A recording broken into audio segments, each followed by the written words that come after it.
Welcome to ABC4 News at 10. I'm Glenn Mills. And I'm Emily Flores. We thank you for joining us here on your Friday night. The Utah State Board of Education putting together guidance for schools on how to accommodate for a student gender identity, and they want to hear from you. ABC4's Courtney Johns live in studio tonight with more on the draft and how you can share your thoughts. Courtney.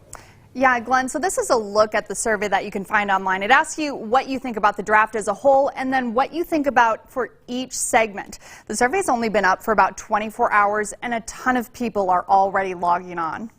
It was not fun for me. I can't imagine having that exploration of orientations and identities added to that mix. 5 years ago, Jessa Hurdy with Transgender Education Advocates of Utah started his physical transition.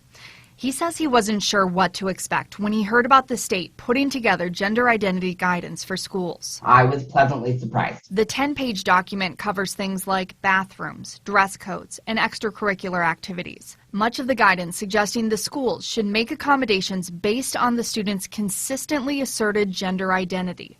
Public Relations Director for the State Board of Education, Mark Peterson, says the board started drafting the guidance in September after receiving several calls from schools on the topic. Wanting to know what the law is, where they stood on it, what they could and what they can't, and what they should and what they shouldn't do.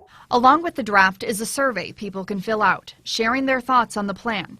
Since it was posted yesterday, Peterson says more than 3,500 people have opened the survey. As someone who has done this for a while, particularly with changing standards, say English language standards or science standards, this is a much larger response. Well, Jessa says overall he's pleased with the recommendations. He says his organization would like to see some of the terminology changed, like biological gender. I think we'd like to see that change to assigned gender at birth. As well as a clarification on the definition of consistent declaration of gender. What time frame is that taking up before it gets in the way of letting them explore and find out where they're actually going to fit. The document is just a draft, but Jessa says it's a step in the right direction.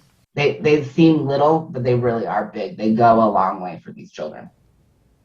You have until February 7th to fill out that survey, and you can see the draft and find a link to the survey by visiting our website. That's abc4.com.